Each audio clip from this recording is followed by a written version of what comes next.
यहाँ पर seventh question क्या है। If all the molecules of ethanoic acid associate in benzene, अगर सारे मोलिक्यूल्स इथेनोइक एसिड के एसोसिएट हो जाते हैं जब उसको बेंजीन में डाला जाता है, बेंजीन का एक सोलवेंट है, ठीक है, तो क्या होता है।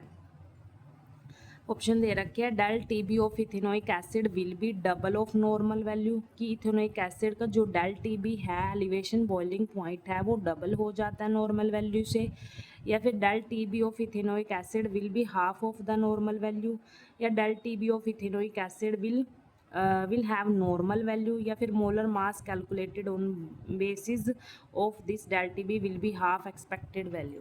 ये ऑप्शन दे रखे हैं, इनमें से हमने बताना है कि क्या होता है जब सारे मॉलिक्यूल्स इथेनोइक एसिड के एसोसिएट हो जाते हैं, जुड़ जाते हैं, ठीक है। जैसे देखो यहाँ पर दो मॉलिक्यूल है इथेनोइक एसिड के, एक ये वाला एक ये वाला, जब इनको बेंजीन में डाला जाता है, बेंजीन का एक तरह से सोलवेंट है, ठीक है, इनमें डाला जाता है तो वो क्या होता है, जुड़ जाता है, एसोसिएट मतलब एक मॉलिक्यूल बन जाता है, जुड़ के एक मॉलिक्यूल बन जाता है। पहले कितने थे, दो थे, अब जुड़ के कितने हो गए, एक मॉलिक्यूल बन गया। किस फोर्स से जुड़े हैं यहाँ पर, हाइड्रोजन बॉन्डिंग आ गई। यहाँ पर देखो हाइड्रोजन बॉन्डिंग आ गई इन दो मॉलिक्यूल्स के बीच में, देखो ऑक्सीजन और हाइड्रोजन, यहाँ पर इनके बीच में हाइड्रोजन बॉन्डिंग आ गई। इससे क्या हुआ, ये एसोसिएट हो गए।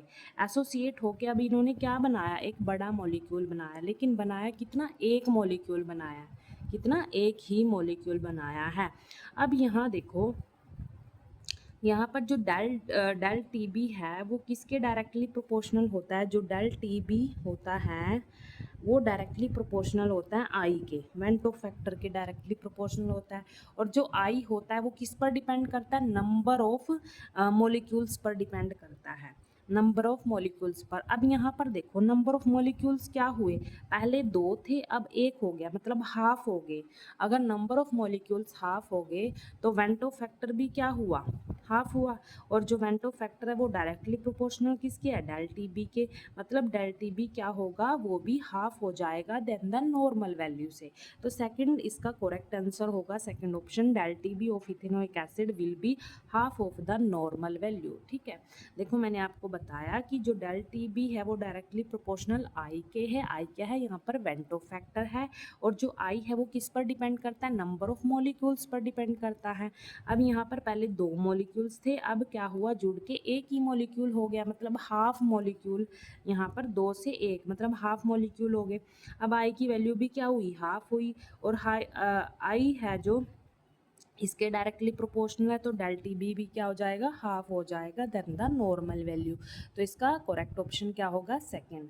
और ये एच टेट 2023 में क्वेश्चन आया हुआ है। उसके बाद नेक्स्ट क्वेश्चन देखो क्या है। Eighth question, which of the following aqueous solution should have the highest boiling point. यहाँ पर हमने हाईएस्ट बॉइलिंग पॉइंट बताना है, यहाँ पर ऑप्शन दे रखे हैं, इन सॉल्यूशन का बताना है कि किसका हाईएस्ट होगा बॉइलिंग पॉइंट। ये क्वेश्चन एचटेट 2023 में क्वेश्चन आया हुआ है। तो हम यहाँ पर क्या अप्लाई करेंगे, देखो यहाँ पर जो ये दे रखी है, यहाँ पर मोलैरिटी दे रखी है, सबकी सेम है, यहाँ पर मोलैरिटी सबकी सेम है यहाँ पर, ठीक है। तो हम क्या करेंगे, एक यहाँ पर जो बॉइलिंग पॉइंट है, देखो जो डेल टी बी होता है, डेल टी बी क्या होता है, डायरेक्टली प्रोपोर्शनल होता है आई के। कैसे होता है, del T b equals to K b, देखो आई के बी और स्मॉल एम, यहाँ पर जो मोलालिटी है यहाँ पर ये स्मॉल एम है सबका, मोलालिटी गिवन है, ठीक है। मोलालिटी सबकी सेम है और के बी क्या है, कांस्टेंट है। तो यहाँ से जो डेल टी बी होता है वो डायरेक्टली प्रोपोर्शनल टू आई होता है। अब जो डेल टी बी है वो डेल टी बी को हम कैसे लिखते हैं, डेल टी बी को हम कैसे लिखते हैं, boiling point of solution minus boiling point of pure solvent, है ना, ये होता है। अब यहाँ पर हमने सॉल्यूशन का बॉइलिंग पॉइंट बताना है, इनमें से किसका हाईएस्ट है। तो यहाँ पर देखो ये जो डेल टी बी है वो डायरेक्टली प्रोपोर्शनल टू आई है, आई का यहाँ पर वेंटो फैक्टर है। और आई किस पर डिपेंड करता है, नंबर ऑफ पार्टिकल्स पर डिपेंड करता है, मतलब नंबर ऑफ आयंस पर डिपेंड करता है कि कितने ज़्यादा नंबर हैं, ठीक है। जितने ज़्यादा आयंस होंगे वहाँ पर उतनी ही ज़्यादा आई की वैल्यू होगी और उतनी ज़्यादा डेल टी बी होगा, ठीक है। देखो यहाँ पर जो NaOH है उसमें नंबर ऑफ आयंस कितने होंगे, आई की वैल्यू कितनी होगी यहाँ पर 2 हो जाएगी, क्योंकि नंबर ऑफ आयंस दो ही होंगे, एक Na पॉजिटिव और एक OH नेगेटिव, ठीक है। और यहाँ पर देखो Na2SO4, यहाँ पर कितनी होंगी 2Na positive plus SO4 2 negative, है ना, 3 होगी यहाँ पर। आई की वैल्यू कितनी होगी 3, मतलब नंबर ऑफ आयंस पर डिपेंड करता है ना। अब यहाँ पर देखो NH4NO3, NH4 positive plus NO3 negative, यहाँ पर भी आई की वैल्यू कितनी होगी, क्योंकि 2 ही आयंस है ना। यहाँ देखो K पॉजिटिव NO3 नेगेटिव होगी, K positive plus NO3 negative, यहाँ भी आई की वैल्यू 2 है। तो यहाँ पर देखो हमें पूछा है हाईएस्ट बॉइलिंग पॉइंट, ठीक है। अभी मैंने आपको बताया जितने ज़्यादा नंबर ऑफ आयंस उतने ज़्यादा आई की वैल्यू। अब आई किसके डायरेक्टली प्रोपोर्शनल है, डेल टी बी के डायरेक्टली प्रोपोर्शनल है। अब आई किस में ज़्यादा है, Na2SO4 में आई की वैल्यू ज़्यादा है, 3 है, ठीक है। अब Na2SO4 में आई ग्रेटर है, तो इसके लिए डेल टी बी भी ज़्यादा होगा। अब अगर डेल टी बी ज़्यादा होगा तो इसका जो बॉइलिंग पॉइंट है सॉल्यूशन का वो भी तो हाईएस्ट होगा। अगर ये ज़्यादा होगा, ये ज़्यादा रहा होगा, कैसे रहा होगा, ये ज़्यादा कैसे हुआ होगा, डेल टी बी अगर हाई होगा, अगर डेल टी बी यहाँ पर इसका हाईएस्ट बॉइलिंग पॉइंट हुआ होगा सॉल्यूशन का, तभी तो डेल टी बी यहाँ पर ज़्यादा हुआ होगा, है ना। यहाँ पर इसकी पॉजिटिव वैल्यू होगी, यहाँ पर मतलब अगर इसके कंपैरिजन में ये कम हुआ होगा और ये ज़्यादा है, तभी डेल टी बी की वैल्यू पॉजिटिव में आई होगी, मतलब डेल टी बी क्या हुआ, ज़्यादा हुआ होगा, ठीक है। तो यहाँ पर ये किसके केस में हाईएस्ट बॉइलिंग पॉइंट है, Na2SO4 के केस में यहाँ पर हाईएस्ट बॉइलिंग पॉइंट है। ये किस पे डिपेंड करता है, आई पर डिपेंड करता है, नंबर ऑफ आयंस पर डिपेंड करता है। जितने ज़्यादा नंबर ऑफ आयंस उतने ही ज़्यादा यहाँ पर वेंटो फैक्टर और उतना ही ज़्यादा डेल टी बी। और डेल टी बी की वैल्यू ज़्यादा कब रही होगी यहाँ पर, जब सॉल्यूशन का बॉइलिंग पॉइंट यहाँ पर हाईएस्ट हुआ होगा, ठीक है। तो यहाँ पर इसका करेक्ट ऑप्शन क्या होगा, सेकंड। इसका आंसर क्या आएगा, सेकंड आंसर आएगा। उसके बाद नेक्स्ट क्वेश्चन है यहाँ पर, देखो स्टेटमेंट क्या है नाइन्थ क्वेश्चन की। The boiling point of benzene is 353 kelvin when 1.8 gram of a non volatile solute was dissolve in 90 gram of benzene. The boiling point is raised to 354 kelvin. What is the molar mass of solute if Kb for benzene is 2.5 kelvin Kg per मोल। ये question estate 2023 में आया हुआ है। यहाँ पर ये option दे रखे हैं, तो इनमें से बताना है कि इसका करेक्ट ऑप्शन कौन सा होगा।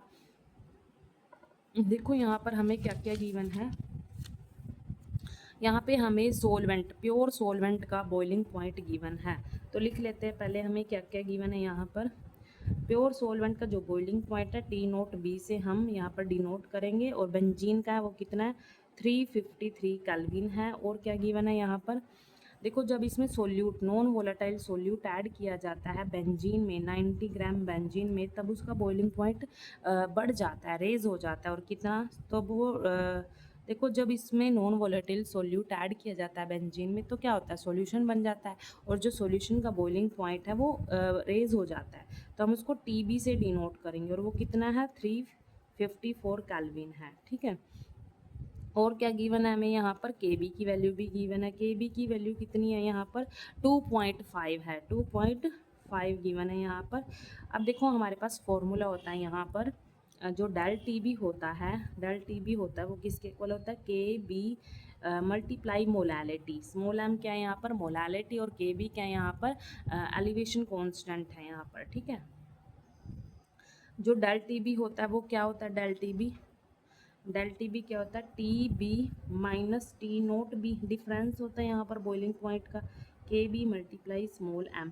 यहाँ पर TB क्या है 354, वैल्यू पुट करेंगे 354 माइनस यहाँ पर ये कितना है, प्योर बॉइलिंग पॉइंट बेंजीन का 353 है ना केल्विन में, इक्वल्स टू Kb कितना है 2.5 है।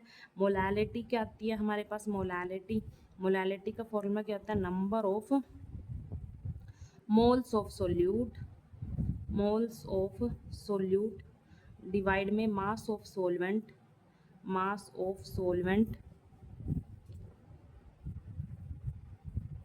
इन Kg, है ना, ये होता है फॉर्मूला। तो यहाँ पर मैं जो number of moles of solute है उसको मैं n से डिनोट करूँगी। किससे डिनोट करूँगी? n से डिनोट करेंगे, स्मॉल n से डिनोट करेंगे यहाँ पर, ठीक है।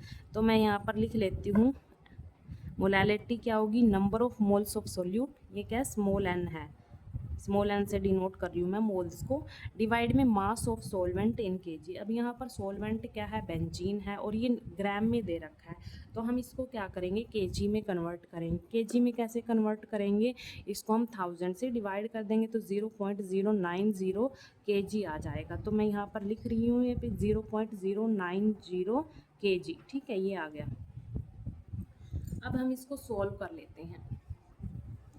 देखो यहाँ पर ये डिफरेंस कितना आएगा, माइनस करेंगे तो यहाँ पर 1 रह जाएगा, ये 1 इक्वल्स टू, ये कैल्विन में है ये भी, ठीक है, 1 कैल्विन रह जाएगा यहाँ पर। और यहाँ क्या है? 2.5 मल्टीप्लाई n डिवाइड बाय 0.090 आ गया यहाँ पर, ठीक है। यूनिट रहने देते हैं, फिर आगे खचमच सी हो जाएगी, ठीक है। अब हम यहाँ पर n क्या है? यहाँ पर मोल्स है सोल्यूट के, ठीक है। हमने क्या कैलकुलेट करना है? मोलर मास कैलकुलेट करना है सोल्यूट का, ठीक है। अब क्या करेंगे? रीअरेंज करके लिख लेते हैं, n की वैल्यू एक साइड रखते हैं हम, ठीक है।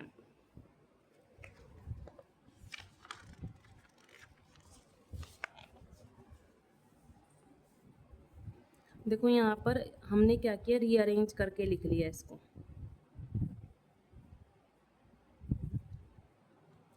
ये ऐसे कर लिया हमने, है ना। इस चीज़ को, इसको हमने रीअरेंज कर लिया। क्रॉस मल्टीप्लाई करेंगे तो ये इधर आ जाएगा, अभी तो डिवाइड में है, उधर मल्टीप्लाई में, और ये उसके डिवाइड में। रीअरेंज कर लिया, एक साइड में ले आए n को। n के यहाँ पर मोल्स हैं, क्या है ये? मोल्स हैं सोल्यूट के, मोल्स ऑफ सोल्यूट।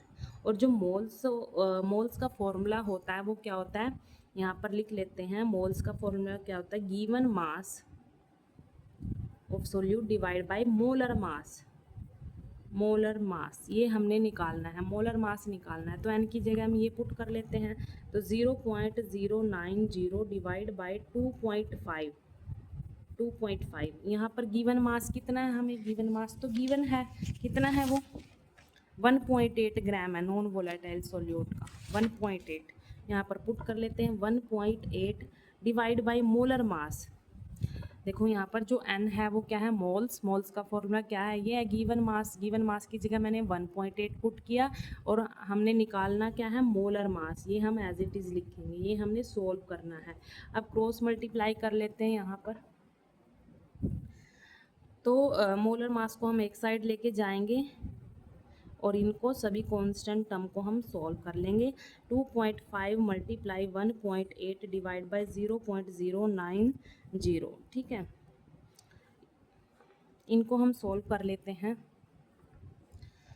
देखो यहाँ पर जो पॉइंट हटा देंगे हम सारी टर्म में से, ठीक है। यहाँ पर पॉइंट, यहाँ पर था पॉइंट, और यहाँ पर अब इनको हम रीअरेंज करके लिख लेते हैं। कैसे लिखेंगे?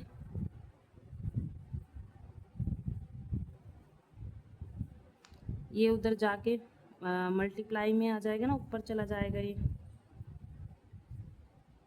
अब यहाँ पर 3 जीरो हैं, ये ऊपर वाली 3 जीरो से कैंसिल, 9 से ये 2 पे कैंसिल हो जाएगा, तो 25 टू ज़ा कितना होता है? 50 होता है। तो इसका जो मोलर मास होगा, देखो हमें पता नहीं है कि जो नॉन वोलाटाइल सोल्यूट है वो कौन सा है, तो उन्होंने बोला कि मोलर मास कैलकुलेट करो। तो मोलर मास हमारे पास कितना है? 50 आ गया। Molar mass of non volatile solute का कितना आया? 50 आ गया। अब 50 किस में है? ये इस ऑप्शन में 50 है, 50 ग्राम पर मोल। मोलर मास ग्राम पर मोल में होता है, ठीक है। तो इसका करेक्ट आंसर क्या आएगा? सेकेंड आएगा। इसका आंसर क्या आएगा? Second option is correct. उसके बाद 10th क्वेश्चन है हमारे पास। 10th क्वेश्चन है, what is the molarity of solution? Molarity निकालनी है यहाँ पर सॉल्यूशन की, containing 4 gram of NaOH in 500 ml of solution. यहाँ पर हमने क्या कैलकुलेट करना है? मोलैरिटी। और ये एचटेट 2023 में क्वेश्चन आया हुआ है, तो सॉल्व करते हैं इसको हम। देखो जो मोलैरिटी होती है उसको हम कैपिटल M से डिनोट करते हैं। मोलैरिटी को कैपिटल M से डिनोट करते हैं। और जो मोलैरिटी का फॉर्मूला होता है वो क्या होता है? Number of moles of solute, number of moles of solute divide by volume, divide by volume of solution, volume of solution in litre, litre में, किसमें, लीटर में, ठीक है। अब यहाँ पर हमें देखो जो वॉल्यूम दे रखा है वो ml में दे रखा है, NH जो वॉल्यूम दे रखा है यहाँ पर वो किस में दे रखा है, ml में। तो हम इसको लीटर में कन्वर्ट करेंगे। लीटर में कैसे कन्वर्ट करेंगे, इसको 1000 से डिवाइड कर देंगे तो कितना आएगा, डिवाइड करने पे 0.500 लीटर, ये आ जाएगा लीटर में, ठीक है। अब हमने क्या निकालना है यहाँ पर, वॉल्यूम तो हो गया लीटर में, मोल्स निकालने हैं। मोल्स पहले निकाल लेते हैं हम, यहाँ पर साइड में ही निकाल लेते हैं यहाँ पर, ठीक है। मोल्स निकाल लेते हैं यहाँ पर, मोल्स ऑफ सोल्यूट। सोल्यूट देखो यहाँ पर क्या है, NaOH सोल्यूट, ठीक है। अब मोल्स का फॉर्मूला क्या होता है, given mass divide by molar mass. Given मास क्या है, 4 ग्राम। मोलर मास कैलकुलेट कर लेते हैं, मोलर मास NaOH का क्या होता है, यहाँ पर लिख लेते हैं NaOH, इसका मोलर मास कैलकुलेट कर लेते हैं यहाँ पर। 23 सोडियम का 23 होता है, और हाँ यहाँ पर एक ऑक्सीजन है तो 16 प्लस एक हाइड्रोजन का 1, तो कितना हो गया यहाँ पर, ये यहाँ पर ये कितना हो जाता है, तो यहाँ पर ये 40 आ जाता है इसका मोलर मास, ठीक है। तो मोल्स का फॉर्मूला क्या था हमारे पास, given mass divide by molar mass. Given mass हमारे पास कितना है, 4 ग्राम, और मोलर मास हमने निकाल लिया 40। अब इसको हम सोल्व कर लेते हैं तो मोलर मास कितना आ जाएगा यहाँ पर, यहाँ पर ये इससे कैंसिल हो जाएगा तो कितना आएगा, 0.1 आ जाएगा, 0.1 मोल्स आ गए। अब हम मोलैरिटी वाले फॉर्मूले पुट कर देंगे। मोल्स क्या है, 0.1 डिवाइड बाय वॉल्यूम कितना है, 0.500, है ना। ये अब इसको भी हम सोल्व कर लेते हैं। ये देखो, इसको हम 1/10 लिख सकते हैं, इसको क्या लिखेंगे, ये ऐसे लिख सकते हैं इसको। फिर उसके बाद इसको रीअरेंज करेंगे, यहाँ पर सॉरी ये 1000 है, ये 3 0 से 3 0 कैंसिल, तो यहाँ पर क्या आया, 1/5 आया। तो कितना आएगा यहाँ पर, इसको हम सोल्व करेंगे तो 0.2 आ जाएगा। यहाँ पर जो मोलैरिटी रहेगी हमारे पास सॉल्यूशन की वो कितनी रहेगी, 0.2 रहेगी, ठीक है।